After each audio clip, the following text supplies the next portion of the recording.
যে ক্রিমটি নিয়ে আপনাদের সামনে এসেছি তার নাম হচ্ছে ডাব জেল। এই ক্রিমটির ভিতরে রয়েছে ডেপাসন ইউএসপি 7.5% W/W জেল। এটি সাধারণত এন্টি একনি জেল, অর্থাৎ এটি শুধুমাত্র ব্রণের চিকিৎসার ক্ষেত্রে যাদের ব্রণের সমস্যা রয়েছে, তীব্র ব্রণ কিংবা মধ্যম ব্রণ রয়েছে ফেইজে, সে সকল ক্ষেত্রে এই ডেপসন এই ডাব জেল ক্রিমটি খুবই কার্যকরী ভূমিকা পালন করে।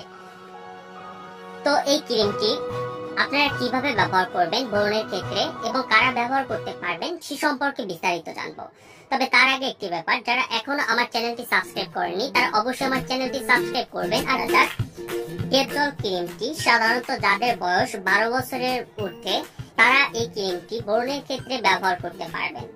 এই ক্রিমটি কিভাবে ব্যবহার করবেন, এটির ভিতরে এই ক্রিমটি যখন আপনারা খুলবেন দেখতে পাচ্ছেন এর ভিতরে একটি নির্দেশনা দেওয়া রয়েছে।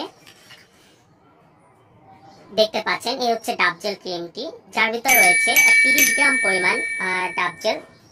এটি সাধারণত কিভাবে ব্যবহার করবেন এটি নিয়মাবলী এই কাগজে দেওয়া রয়েছে। এটি কিন্তু কোনো বাহিরের কিংবা কসমেটিক্স কোনো ক্রিম নয়, এটি একটি ফার্মাসিউটিক্যাল কোম্পানি এই জেলটি বাজারজাত করে থাকে জিসকা ফার্মাসিউটিক্যাল লিমিটেড।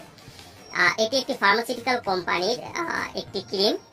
কাজে আপনারা এই সকল ক্রিম ব্যবহার করবে কোনো রেজিস্টার্ড ডাক্তারের পরামর্শ নিয়ে ব্যবহার করবেন। এখানে কিন্তু দেওয়া রয়েছে ডাব জেল এই ক্রিমটি দৈনিক শুধুমাত্র একবারই ব্যবহার করতে পারবেন এবং ব্যবহারের পূর্বে অবশ্যই স্থান ভালোভাবে ধুয়ে নিতে হবে। মুখমণ্ডলে এটি কিন্তু শুধুমাত্র মুখমণ্ডলে ব্যবহারের জন্য, এটি অন্যভাবে কোনোভাবে খাওয়া যাবে না কিংবা অন্য কোনো বাহ্যিক ব্যবহারের জন্য নয়, শুধুমাত্র মুখমণ্ডলে ব্যবহারের জন্য।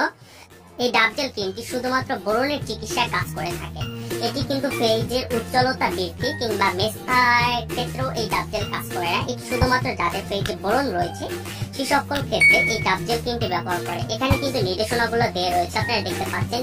ডাব জেল পাতলা আবরণ মুখমণ্ডলে লাগাতে হবে, তারপর হচ্ছে অন্যান্য আক্রান্ত স্থানে ডাব জেলের পাতলা আবরণে ডাক্তার পরামর্শ অনুযায়ী লাগাতে হবে। এটি সাধারণত আপনাদের ফেইজে আপনারা কখন ব্যবহার করবেন, এই ডাব জেলটি প্রতিদিন রাতে আপনারা ঘুমানোর আগে ব্যবহার করবেন।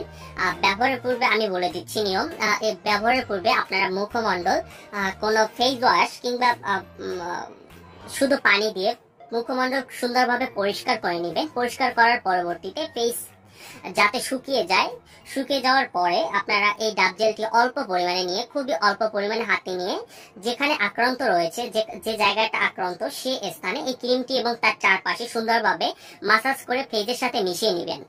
তো এটি মিশে যাওয়ার পর আপনারা প্রতিদিন এটি রাতে লাগাবেন এবং সকালে ঘুম থেকে উঠে তার পরের দিন এটি আপনারা ফেস সুন্দরভাবে পরিষ্কার করে ধুয়ে ফেলবেন এবং তার পরবর্তীতে আপনারা যে কোনো সানস্ক্রিন ক্রিম ব্যবহার করতে পারেন।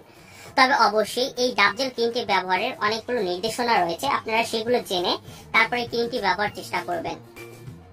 তবে দেখা যায় যে 12 সপ্তাহের ক্ষেত্রে যদি আপনার ফেজে কোনো সেরকম পরিবর্তন না আসে তাহলে অবশ্যই কোনো চিকিৎসকের পরামর্শ নিয়ে তারপর এই ক্রিমটি ব্যবহারের চেষ্টা করবেন।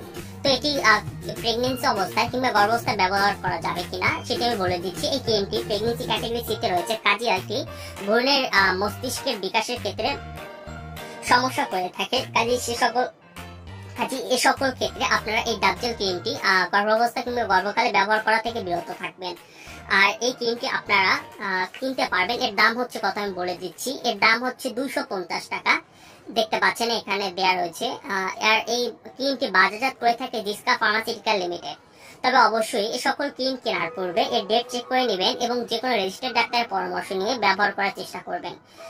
তো এই ছিল ডাব জেল সম্পর্কিত সকল তথ্য উপাত্ত। যদি আপনাদের ভিডিওটি ভালো লাগে তাহলে অবশ্যই আমার চ্যানেলটি সাবস্ক্রাইব করবেন। আর এই সম্পর্কে যদি কিছু জানতে চান তাহলে নিচে কমেন্ট করবেন, আমি যথাসম্ভব উত্তর দেওয়ার চেষ্টা করব। ধন্যবাদ সকলকে, সবাই ভালো থাকবেন।